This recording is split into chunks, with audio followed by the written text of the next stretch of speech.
Welcome to Wadsworth History on Film, a program presented by the Wadsworth Area Historical Society and designed to record the oral history of Wadsworth for posterity. Now, this program today is going to be a little bit different from the programs we've had before in that it's going to be one of 22 that we are doing to give people in the year 2064 an idea of what we did for our bicentennial in 2014. Actually, we want this to be shown to the people who are going to be presenting the 2064 programs. We'd like to have them have this by 2061, so they have 3 years to plan for the 250th anniversary. And today we have one that's going to be a particularly special because they're going to be houses probably that will not be here when 2064 rolls around. And that's Marla Bianco, who has been very industrious for the past 15 or 20 years, looking at all of the old houses, the architecture and all of those kinds of things, knocking on doors, getting details about it. Actually, it's one of the most, I should say, for the want of a better word, comprehensive studies we have done about architecture and houses in Wadsworth. This is Marla Bianco right over here. But Marla, outside of the name Marla Bianco, you probably have a lot of other things that define you. First of all, why don't we start, you can leave the prenatal out, but Good. Starting from birth, coming from there, all the way to the present day. Who are you and where'd you come from and so forth and so where were you born? Okay, I was born in Akron. Akron. And lived in Akron until I was in second grade, at which time my family moved to Cuyahoga Falls, and I graduated from Cuyahoga Falls High School. And then I graduated from Baylor University, which is in Texas. What was your major in Baylor? Home ec. Home ec? Which now is called Family and Consumer Sciences. That's right. Everything changes. Right. Right, and then I hold a master's degree in education from the University of Akron. And I taught at the University of Akron and at Wayne College for 4 or 5 years. What did you teach there? I basically trained teachers. Trained teachers? Teacher methods courses, educational psychology. I did also teach a course called Marriage and the Family. Oh, really? That course is very popular at this time. By the time 2064 rolls around, we may not even have the institution of marriage. It's a possibility. It's a possibility. It's a possibility. Everything's a possibility. Now, one of the things that we do on this program also, Marla, and I'm sure that you probably are cognizant of it, is that we identify everything by geographical position, because things may not be here at that time. And that's what you're going to be doing with these houses particularly. Just to give an example, if I were to say the word Leroy to people who were born within the past 15 or 20 years, they would not know that Leroy changed its name to Westfield Center, and they did that between the time that we celebrated our 175th anniversary until we celebrated our 200th anniversary. So even cities change names. So when we talk about a small city, we're going to have to tell us where it was or what direction from Wadsworth and so forth. Now, you went to the University of Akron, you taught there, and then you continued teaching. You're retired now, even though you don't look like you should be retired, Wow. but you're retired. And since you didn't tell us what year you graduated, we can't tell how old you are. But if you would like to tell us, so that people in 2064 can tell what people looked like at a boy, this is going to be a hard one. I was going to say an older age. That's the wrong word. At an advanced age, no, that's even worse. At a Senior cultured citizen? age. Cultured age. At a cultured age. Okay. As compared to when I was growing up, a person your age would have a bun in her hair and round glasses and a long dress, very matronly. But, And probably lace-up shoes. and lace-up shoes and so forth. So when did you graduate? I graduated from Cuyahoga Falls in 1966. 1966. I graduated from Baylor with my undergrad in 1970, and then I taught for 6 years for Akron Public Schools, and That was from 73 to 79. During that time, I also completed my master's degree, and then in 79 through 84, I taught at the University of Akron and at Wayne College down in Orville. And Orville is where from here? Orville is south. South straight from down here, 57. About probably 20 miles. Yeah. Mm-hmm. Good enough. It probably will be here in 2064. I would think. But in case it isn't, we want to know want people to know where it was. Well, hopefully Orville and Smuckers will be here. That's right. That's true too. Exactly. People like jelly. Now, when did you start working on this kind of thing? I know that I have been enjoying what you have done so many years, but years pass so quickly that I'm not sure whether it's 5, 10, or 15, or 20 years. How long have you been working on this? Well, people honestly often think that I'm a native, and I wish I could say I am, but I'm not a native of Wadsworth, meaning that I was born and raised here. So, and people often think that. But I actually came here in 1979 when I got married, and I started working on this talk back in 1985-86. It was based on a survey done by commissioned by Chris Easton and the City of Wadsworth, and also through the Urban Studies Department. They used graduate students from the Urban Studies Department to actually go out and conduct the survey. And tell us who Chris Easton was. He's retired now, but he was City Services Director. At the time that he commissioned this, he was the Assistant City Services Director. That is correct, Director. for the City of Wadsworth. Right. But the survey, they sent out teams of graduate students, and David Rodich, who and tell us who David Rodich is. Well, he's been the town historian for as long as I can remember. Knows more about the history of Wadsworth than absolutely anybody else in Wadsworth. Well, you're a close second. Well, actually, it's a distant second if I'm anywhere close to him. David has more information in his mind than most people have in books about the history of Wadsworth. Just a phenomenal mind. He started doing this when he was 8 years old. He's now pretty close to 60. And he knows details about Wadsworth that absolutely no one else would be able to figure out. Well, David Rodich identified the areas, the street areas, that these teams were to survey. And one street in particular seemed to have been overlooked, but I'm guessing that it wasn't because of David. I'm guessing it's that the teams may have run out of time, or the people who were supposed to do that maybe didn't show up on the days that the survey was being conducted, because they did skip Highland Avenue, which surprised me. But I'm sure it was a time factor or a personnel factor that they simply didn't get to that street. And it's too bad that they did, because that historically has a tremendous amount of evidence of, shall we say, well, it's going to be difficult to say it this way, because if I were to say that it's going to be a historical kind of a thing, everything we're talking about is going to be historical. But E.J. Young, and we're going to be seeing that beautiful mansion that he built it, and then people who worked for E.J. Young. E.J. Young was an industrialist in Wadsworth, and people who worked for him built right north of him on Highland Avenue. And all of those houses are very pretentious and were probably the nicest houses in Wadsworth, but they did not even begin to equal E.J. Young's. So I wish they would have really gone into that, but you did that, didn't you? You did go up Highland Avenue. I did go up Highland Avenue. Well, that's good. Yes. So they conducted the survey, and it is still available through the city, but the survey was conducted in 85, and it was published in the spring of in April of 1986.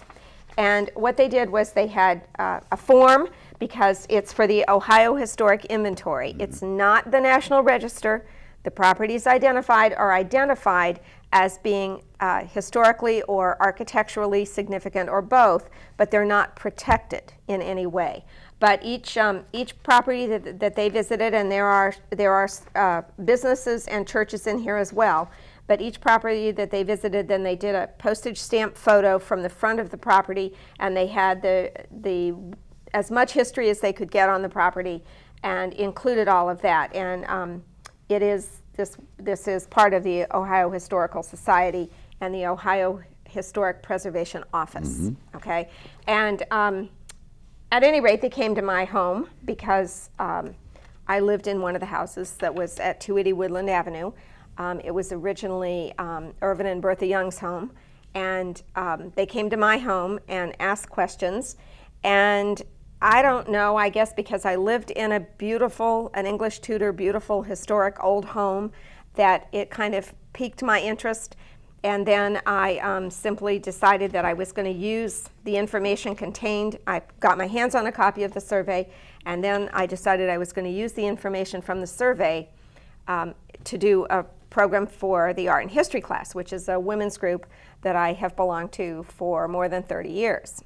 And so then my next thing was how to put this together. Because before you go that far, if I can interrupt just for a second, tell us who Irvin and Bertha Young were. Irvin Young was what relationship did he have to E.J. Young, the progenitor of these buildings? Irv was E.J.'s nephew. Okay. And his wife was Bertha Seiberling. Right. Young, and of course the Seiberling factories were the ones who started the Goodyear. Right, she was the niece of Frank Seiberling, who started Goodyear and built Stanley Hall. That's right. Okay, in Akron. But they built the home that I was living in at the time, which was really through the 80s, all the way to 2000. We lived there for 16 years. When was the home built? The home was built in 29, and I'll give more details when we get a photo of that one up. But for right now, so I decided I was going to do this talk. So I took my 35 millimeter camera and single lens reflex camera and went out and took pictures of almost all the homes in the survey. And I ended up with well over 100 slides. And just for posterity's sake, because by the time we get to 2064, I don't think anyone is going to know what a slide is, but a slide is it's a negative image of a photograph. And then back in the day, as the kids say today, we would project it with a slide projector, and it would be projected onto a screen, and then you could see a large picture. But I felt that I couldn't give all this information and talk about all these houses and not have any visuals. I think that might have been the teacher in me, but I just felt like I had to have visuals. So I went and took pictures of literally all the homes in the survey, over 100 homes. And then where I went from there with it was to put together the information about each home. And I did more digging, and people shared things with me.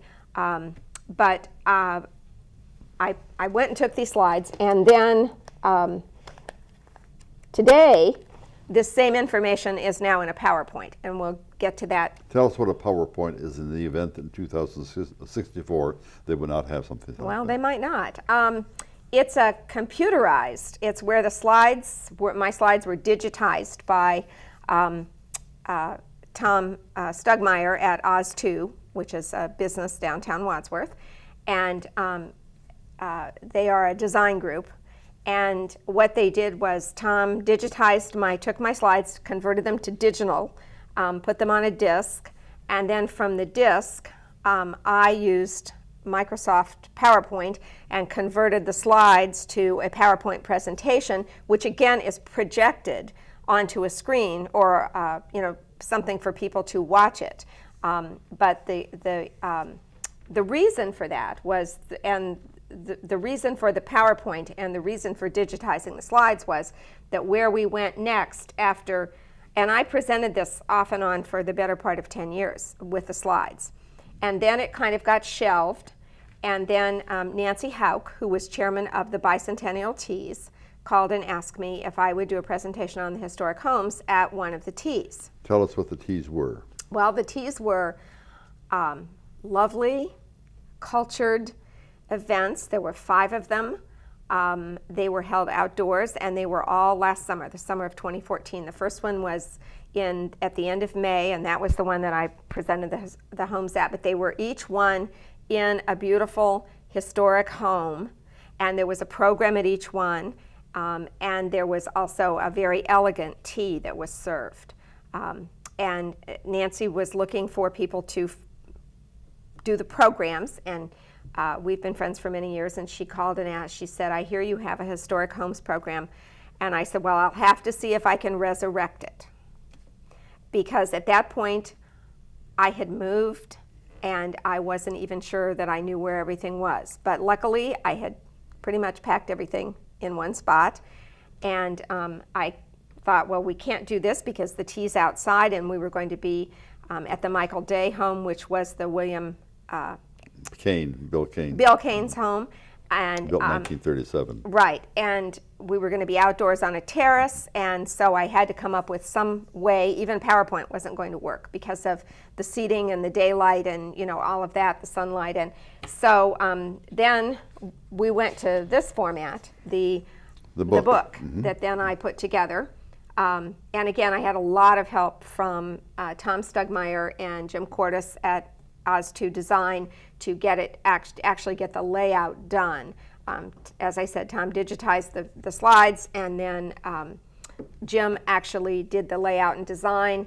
The cover of the book, the sketches on the cover were done by Jim's brother, Dave, and there's a history to those also. Dave Cordes. Dave Cordes, and he did the sketches, one for each of the houses that was a home where the tea, that was hosting a tea, and then the host got to keep the Dave Cordes sketch of that was her good. house. Yes, it was a gift to the people who hosted. Now tell us about what Dave Cordes does in town. Where was he located, and also tell us where Oz2 is located. Okay, Dave Cordes is on the square. He's on the northwest corner of High and Broad.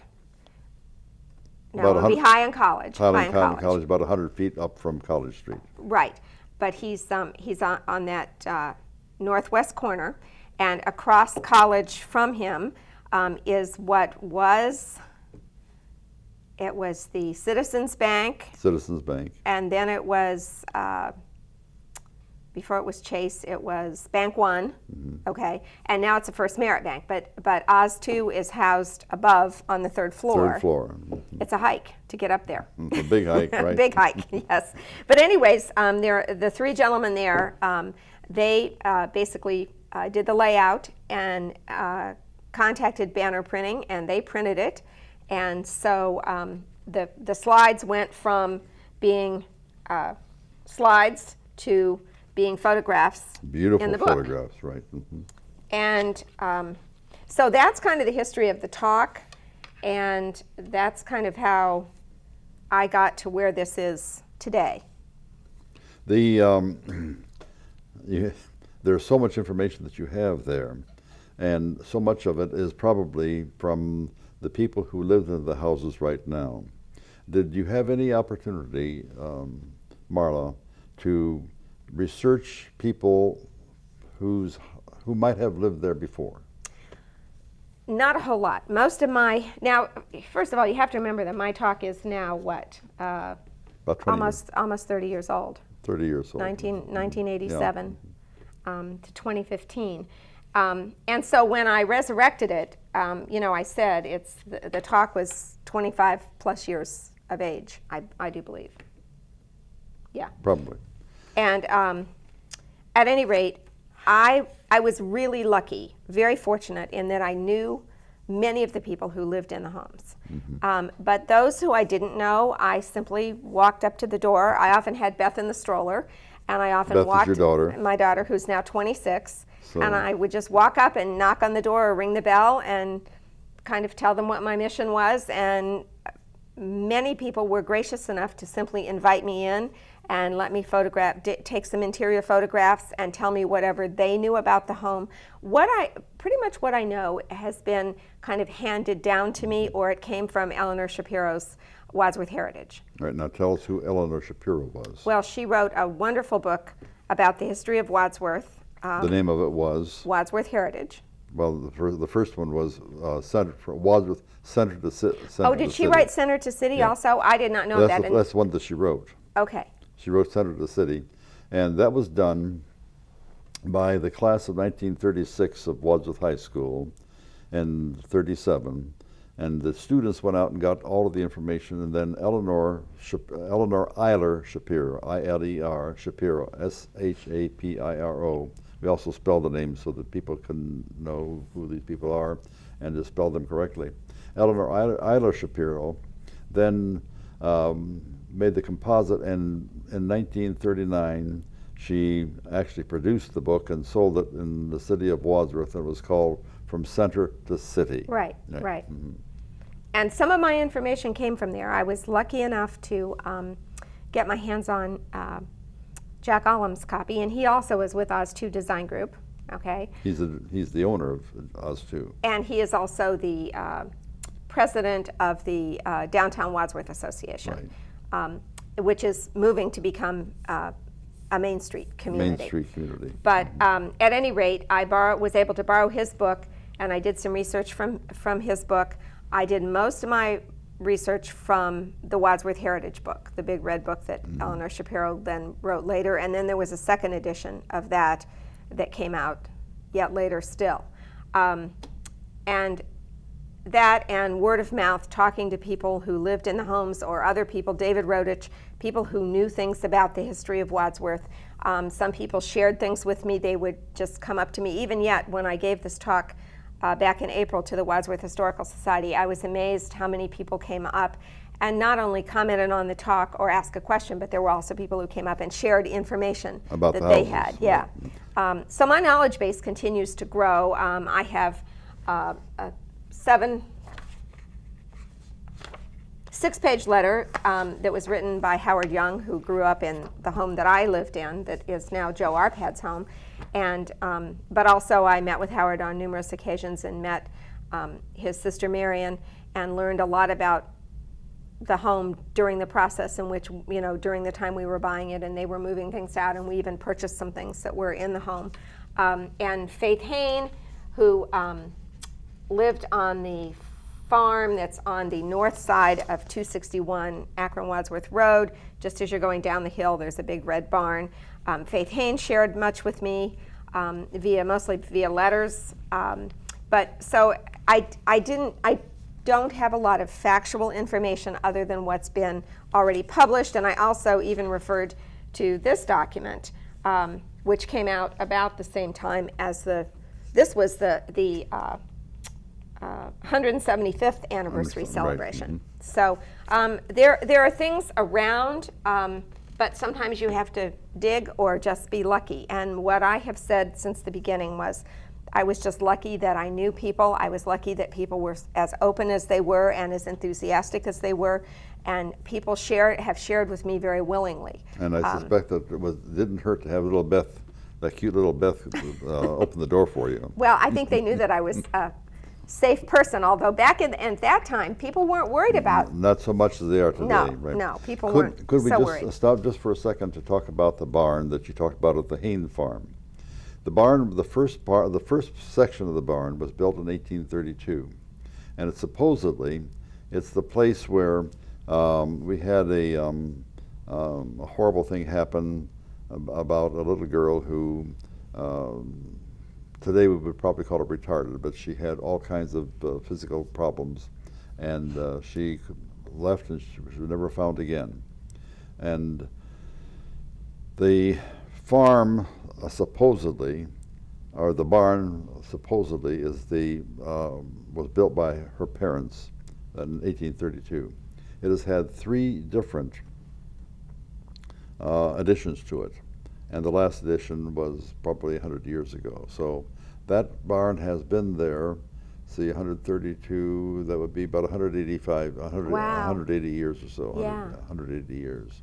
So, and then the Faith's, Haynes's grandparent, no, I'm sorry, that is incorrect. But the family that owned the farm from the very, very beginning is related to Faith Hain. So that has been in the family for at least 180 years. Oh my goodness, yeah. Mm-hmm. My goodness. Now, I'm sorry, go ahead. I interrupted Well, you. But I no, wanted a little you bit, talked about we need to spell names. She was Faith, F-A-I-T-H, Hayne, H-A-Y-N-E. Right. Mrs. John Hayne. Okay, and the address is 845 Wadsworth Road, Right. where that And she farm was is located. Faith Rischel. And she was born on the south side of Wadsworth on what is now Eastern Road. And there's a little road that comes north off Eastern Road, which is now called Rischel Road. And that road was named after her parents. Okay. So that's where she was born there, and she lived there until she got married. I'm sorry, go ahead, please. Oh, well, I'm not going in any particular direction unless we want to start to talk about some of the specific homes. There were a couple other things, too, that we probably need to explain. The Young family. E.J. Young, Edward J. Young, built this big mansion. We're going to see that in a few minutes, but he was the first person in the family of the Youngs who started the 4 factories: the Ohio Injector, the Ohio Match, the Ohio Box Board, and the Ohio Salt. Actually, it was the Wadsworth Salt before it became the Ohio Salt. And there's a lot of history about salt in this area, a lot of history about the matches in this area, because we had the biggest match factory in the world, supposedly. No one has ever disputed that, and of course, it's not here anymore. And we also, for whatever reason, had the biggest supplier to the United States Navy for injectors, and that's what the Ohio Injector company made. So then E.J. Young had brothers, and then those brothers had children, and the family of Youngs perpetuated the industriousness of E.J. Young until about the late 1960s. So from 1895 to the 1960s, a period of about 65 to 70 years, the Young family, all 4 of the brothers and then the nephews and grandchildren and so forth, probably were the primo industrialists in Wadsworth for all that time. Well, and we bought the home at 280 Woodland in the summer of 1984 after Bertha Cyberling Young passed. Mm-hmm. So they were still living in at least one home here in town until the mid-'80s. Mm-hmm. Mm-hmm. And Bertha Cyberling Young was born in Norton, about 1/2 mile east of Medina County Line Road, mm-hmm. on what is now called Greenwich Road, but it's the east-west road that goes through Wadsworth. So that gives a little bit of history in case in 2064 that's forgotten. These were the people, the Young family actually brought the industrial age to Wadsworth. Right. Before that it was all coal mining. Right. And I don't want to take time from your wonderful presentation of houses, so why don't you go into the houses? Okay, well, why don't we start with the first photo, and that's the location of the first tee. That is the currently the Michael Day residence, and it was built by Bill Kane. 1937. In 1937, and I want to refer to my notes here to give you just a little bit of information on that house. It is said to be probably the largest home in Wadsworth. It's at 253 Far Avenue, and it has been called Far Woods Estate. It is on about 9 acres, and it backs up to, on the south side, the property backs up to Durling Park. So it's a very beautiful setting, a wooded setting, and it's just a lovely, lovely setting. William Artman Kane was the president of Wadsworth First National Bank, which is now Huntington Bank. And then later, Dr. Joseph A. Masrick, an ophthalmologist, and his family resided there. And then Ted Melber and his wife purchased it, and they converted it very briefly. They changed the configuration of the upstairs. They took one bedroom, divided it into two, and they converted it into a residence for senior citizens. And they were not there very long, though. They were there probably from 84. They took it over and were doing the construction about the same time that we moved on to Woodland Avenue. And they were not there terribly long, because by 88, they had already sold it to the Days. And they sold because there was a tragedy. Their daughter was killed in the bombing, the Pan Am bombing of the over Lockerbie, Scotland. Lockerbie, Scotland, right. And so they then sold, and then Michael Day bought it, and they have had it ever since. The home is approximately 10,000 square feet. It originally had 9 bedrooms, 7 of those on the second floor, and 2 more in a bath as servants' quarters on the third floor. But the Days did some more reconfiguring of the second floor, and now they have 5 bedrooms on the second floor. So it still has 7 bedrooms total. But and then there's a laundry room and a very large master suite on the second floor. One of the most beautiful and interesting rooms in the home is the first floor library. All the wood in the room, the entire room is paneled, and the wood is African gum wood. And the paneling can be removed so that you can have things hidden behind it, or you can have open shelving, or you can have this wall paneled and this wall is a bookshelf, however you want to do it. There were rumors that there was a bowling alley in the basement, but those rumors are incorrect. But Mr. Kane is said to have had an archery and a shooting range in the basement of the home. And this house was the site of the very first tee. That's where I gave this talk. Could I add just one quick thing there that might interest the people in 2064? It was the first house in Wadsworth to have an automatic garage door opener. However, the garage door opener did not work with electronics, but there was a huge magnet on the ground, and then there was a magnet, an electromagnet actually, in his car. And as he drove over the magnet, he would press the button to start the electromagnet in his car, and it would lift a switch that would then cause the garage door to go up. Oh my goodness. That was 1937. That sounds very complicated, and like this thing must have been huge that was in the ground. Yes. Must have been absolutely huge.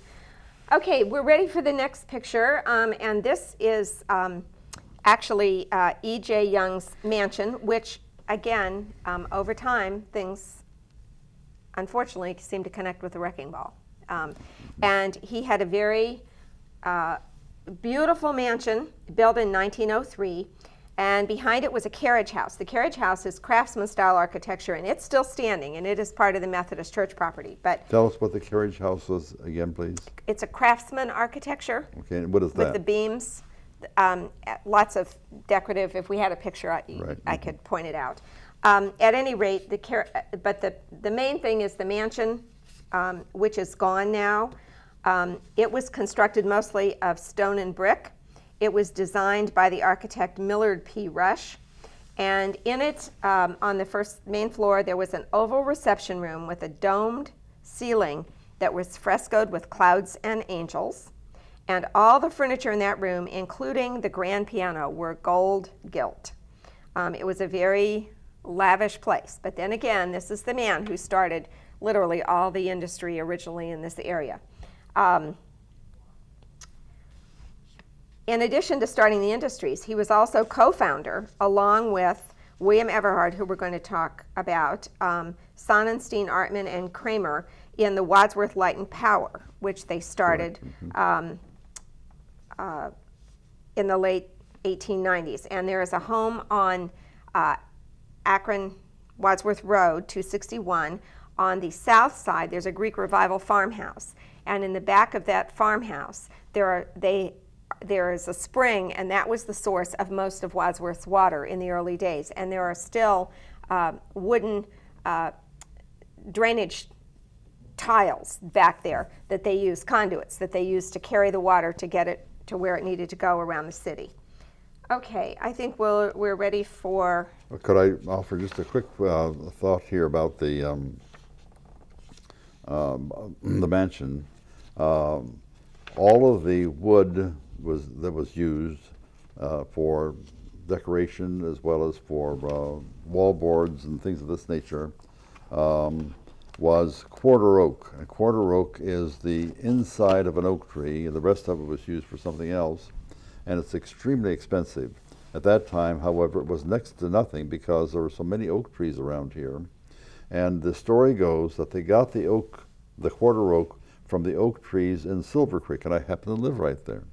And it's entirely possible that the exact place where I live, which was, of course, a forest at the time, could have been the place where they got the quarter oak to put it into this young mansion. That's the closest I'll ever get to a mansion, but that's it. Also, I was a personal friend of one of the maids who worked in the house. Okay. You want to go to your next one? Yeah, well, the next one is just the next one going east on Broad, and that's the photo of the home at 221 Broad. It was designed by Roy G. Firestone. Pardon me just for a second. Hold that up because I want to make a comment about the roof in a few minutes. Yes. Go ahead, please. Yeah, if you would just leave that one up for a minute. It was designed by Roy G. Firestone, who designed some 150 homes in Akron in the Merriman Road and Fairlawn Heights areas. He was a very prolific architect, but he was also very, very well respected. It was built in 1929 by Crumroy Construction for Wayne G. Young, son of E.J. Young. And then later it served as the Methodist parsonage from 1959 until it was torn down, and I don't remember the date, but something like 2000. Early 2000s. 2002 or 3. Okay. I was mayor at the time. Now, this is a house that really needs commented on. This is a home that probably should have been protected by the National Historical Society. It probably should have been on the National Historic Register. And the reason it wasn't, that's what I wanted to mention here, is see the color of the roof, red? Right. In 1944-45, during the war, Second World War, the roof leaked, and they could not get the material to repair it. So they got a person from Cleveland to come in who said that he could make sure that he could repair the roof, but the only way he could do it was not to take the roof off and to put new material on because the new material wasn't available at the time. So he put a rubberized coat on top of it, and it turned it to be red. It had been black before. Okay. And when they went to try to make that into the historical house that it really is and should have been, they denied it because the roof was not original. Okay. I did not know that. Yeah. Every time I talk to you, I learn something. Well, you have to know as much as David Rhodes far does. from it. Now, David could probably tell you what composition was put up there and who did the painting and what he ate for breakfast. Oh, okay. All right. Well, I want to read from the historic survey. The particularly outstanding, every survey page has the name of the person who prepared it. And the particularly outstanding residences were all done by a man named James Pahlau, P-A-H-L-A-U, who was from Akron. He was with the Summit County Historical Society. His family, part of his family lives in Wadsworth. And he also, I did not know that either. Gloria Schilling is the only remaining one right now. Oh, okay. She was Gloria Pahlau. Okay. Oh, okay. Well, he also taught at the University of Akron, and he taught courses on historic homes and historic architecture kind of things. But anyways, he kind of took what he felt were the most important homes and covered those himself. And then what I'm reading is a quote from him. This residence is of great significance because it retains its original roof and materials in presenting what is perhaps the most extraordinary thatch roof type in northeastern Ohio and possibly beyond. An important work by an important local architect with unique devices such as narrow shingle courses paralleling the barge boards of the rolled eaves. And so it's a shame that we have lost this. Yep. I understand that they're a fortune to maintain. I lived in one for 16 years. Mine had slate roof and copper flashings. And these big, old Tudor homes often are not insulated. They have antiquated heating systems, you know, and roof problems are very expensive. But it's a shame because it was unique not just to Wadsworth. It was unique to the whole, probably the whole northeastern Ohio area. The only Cotsworth cottage around. Right. And, you know, my feeling is we need to be careful what is torn down. That's exactly true. As time goes on, because eventually we could lose all of these beautiful, elegant homes, and they will never be. In 2002, they wanted to replace the roof, and the roof at $2,002 was $100,000 just to replace the roof. Well, I know it was going to be very expensive. And then they also tried, Joe Arpahad tried to buy it and move it. That's right. That's when we tried to and that was also going to be over $100,000 to try to move it. So at any rate, we can move on now. I think we'll continue east on Broad. And when Don Young's home was built at 542 Broad Street. And Don Young was what relationship to? He was another son of E.J. Young, okay? And this was the second home he built. He also had built one previously, a craftsman style, on Broad, kind of right straight across the street from where the Methodist Church now stands, which would have been where his father lived, okay? That was his first home. This is his second home, and it is English Tudor Revival. It was built in 1931, and Don was president of both the Match and the Ohio Injector. It's the largest quintessential English Tudor Revival style home, country home in Wadsworth. The architect was Mr. Monroe Copper of the firm Dunn & Copper, who said it was one of his finest works. And I think this is probably the most beautiful home in Wadsworth. I really do. It is a beautiful home, and there's not one window that has the same size as the other window. Well, it's a magnificent home. Everything about it. The lead glass windows are just phenomenal because in one window in the back, there are stained glass crests set into the leaded glass window. It's just amazing. The fireplace in the living room the opening is more than 5 feet high, and it has a spiral staircase and Gothic arches inside as well as outside. It's just architecturally, it's a beautiful home. But after Don died, the residence was left to Wittenberg College, and Wittenberg then sold it to Dr. John McCandless, who lived there until maybe, about 15. 2000 or so. I was going to say just about 15 years ago. About 2000, and then he sold it to Brian Adams, who died, and his wife still lives there alone. Irene Adams. Okay. Irene Fritz Adams. Well, I knew McCandless's, and I was able to get inside and take wonderful, fabulous pictures. And again, they were very, very kind and generous. I'd been in the home socially, but they also let me come in with a camera. And again, I've been very lucky, and I just need to stress that you know, this was a compilation of many other people's work, and many people helped me compile my work into the current form, and I just have been very lucky. People have been very helpful and very generous, and I just can't stress that.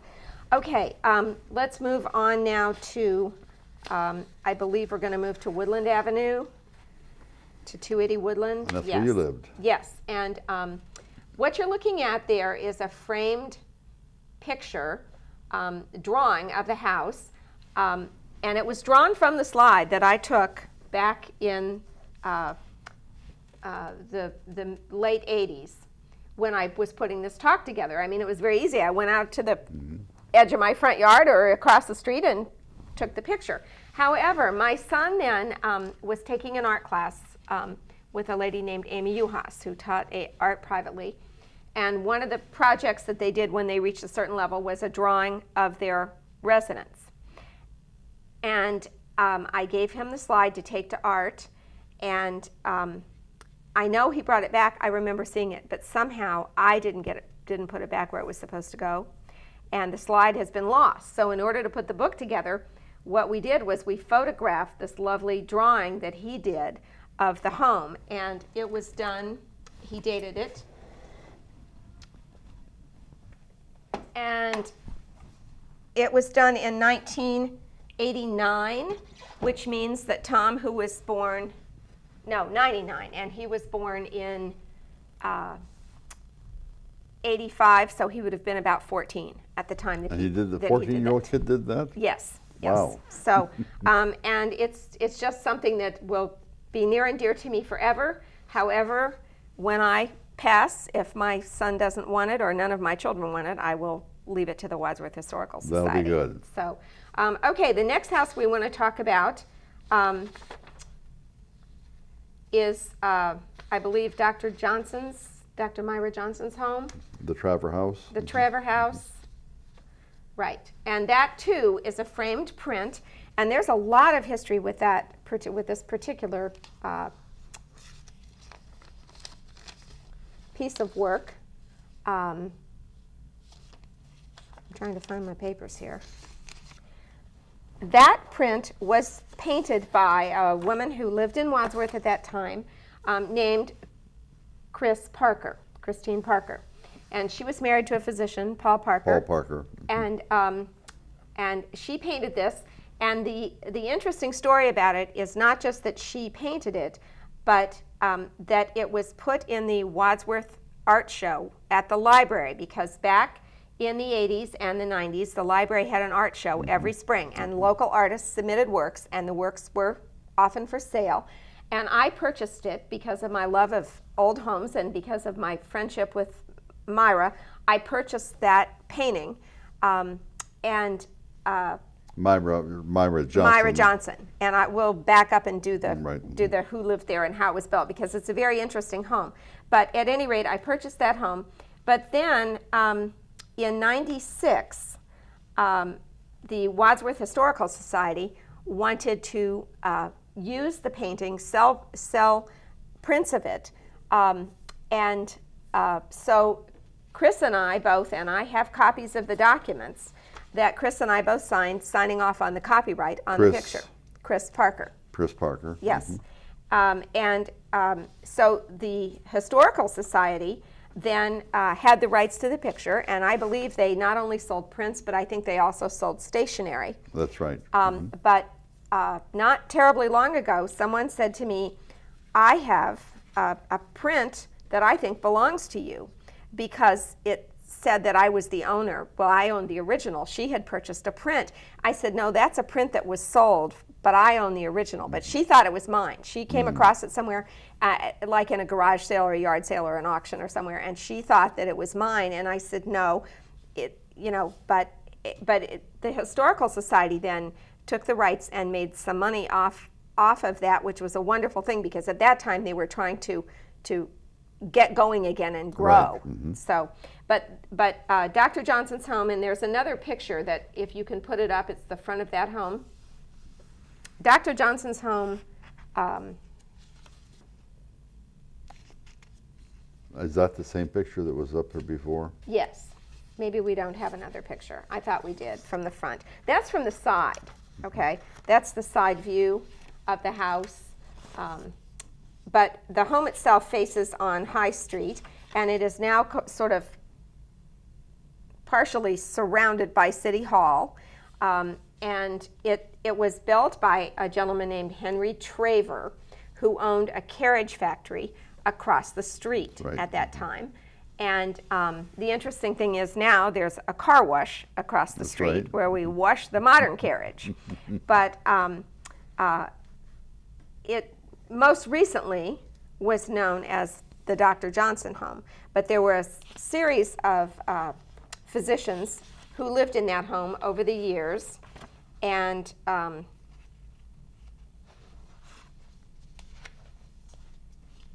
Dr. Myra Johnson's father, Robert Johnson, bought it in 1900. Well, but the deed goes all the way back. 1850? The deed goes all the way back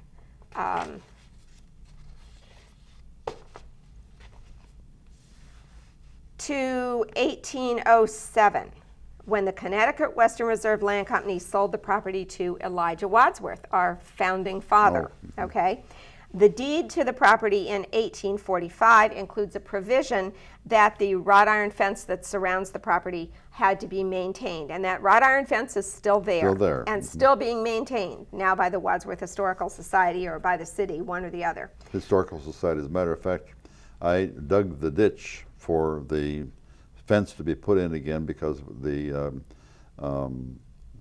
codicil in the will said that it had to be maintained, so we did it. Okay, okay. Well, but before it became the Johnson residence, it was also home to two other physicians, a Dr. Ritter, Dr. Krantz, and then Myra Johnson's father, Dr. Robert L. Johnson, took it over. Who delivered me. He did? He delivered me 85 years ago. Oh my goodness. Okay, well, and then Myra took the practice over from her father and practiced there for a number of years. She practiced there until I think right around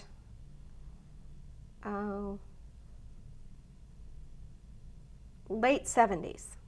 The late 70s, I think she practiced. I think maybe just a little bit beyond that, but not too much beyond that.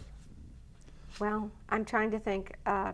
Doctors Bianco and Spalgeric came out here, I believe, in 76, and I think she either was going to retire or had just retired when they came out. I think that's one of the reasons they were recruited, right. Was because she was retiring. But she was a very interesting woman, very cultured, very outspoken. Yeah, that's putting it very mildly. But she was a very cultured woman, and I had the pleasure of getting to know her, and she was, in every sense of the word, a truly interesting character. Oh, mercy was she. she. A truly interesting character. Okay, from there, I think we're going to go to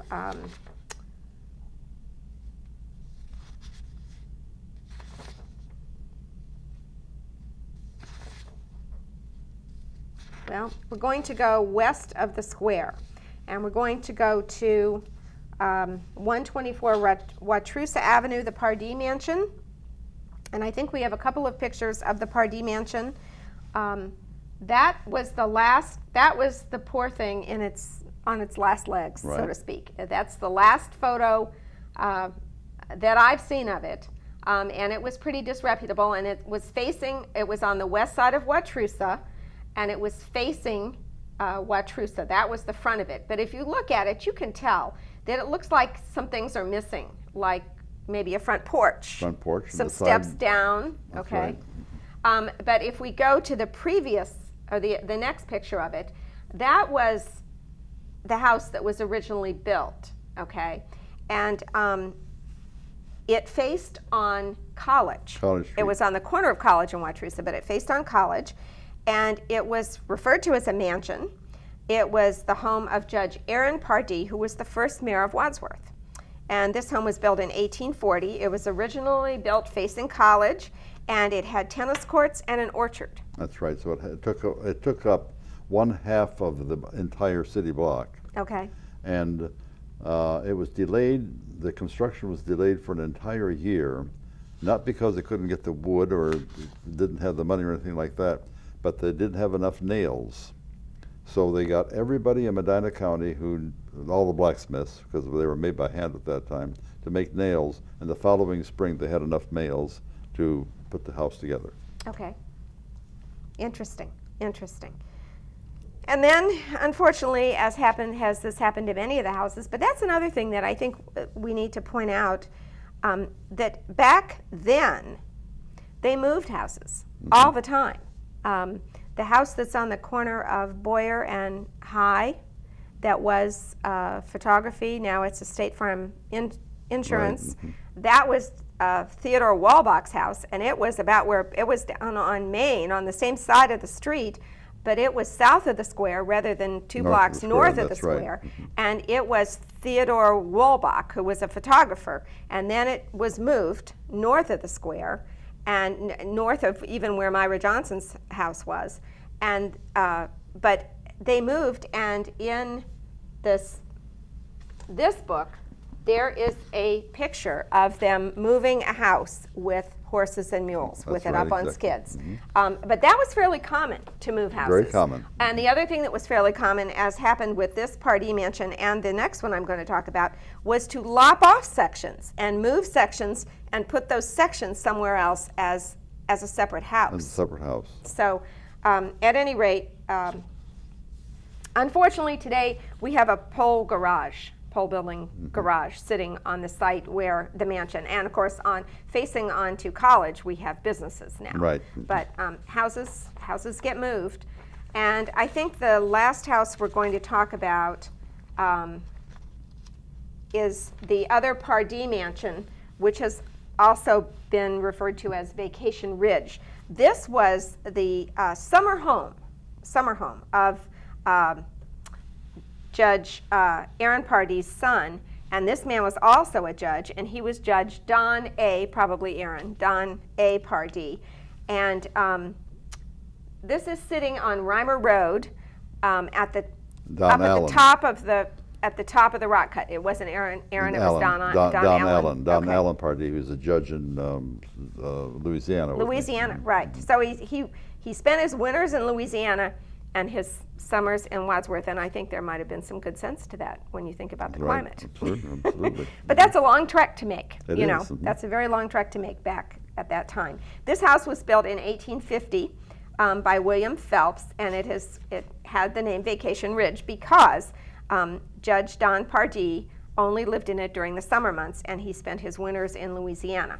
It originally had 17 rooms, and now it's gone, okay, as has happened to many of these. It's now gone. Three different houses now. Well, this piece is gone. Two pieces of it are down closer to Reimer Road, one on either side of the lane that leads up that way. But the house was purchased in the early 90s by a local builder named Dave Carell, and he intended to restore it. But it was so infested with termites that he determined it was not feasible to do that. So the house then was torn down, and like I said, there are two that had already been lopped off. But the picture that I got, as far as I know, it's probably the only existing photo of that house, because Roger Havens said he had never seen it. And Roger Havens is another Wadsworth historian. He's also an elementary school principal, but he is another fount of Wadsworth history. Right. Oh, yes. Well, you're a fount of knowledge as well, and this is going to be extremely valuable to the people in 2064 because many of these houses will not be here. We've come to the end of the hour, unfortunately. We could probably go on and on and on because you have over 100 houses, but these are just a smattering of the ones. But we're going to have also a program with you alone or with whatever help you want to talk about all of the houses so that people will know about what was happening or what had happened to them 50 years from now. Well, thank you ever so much, Marla. Thank you.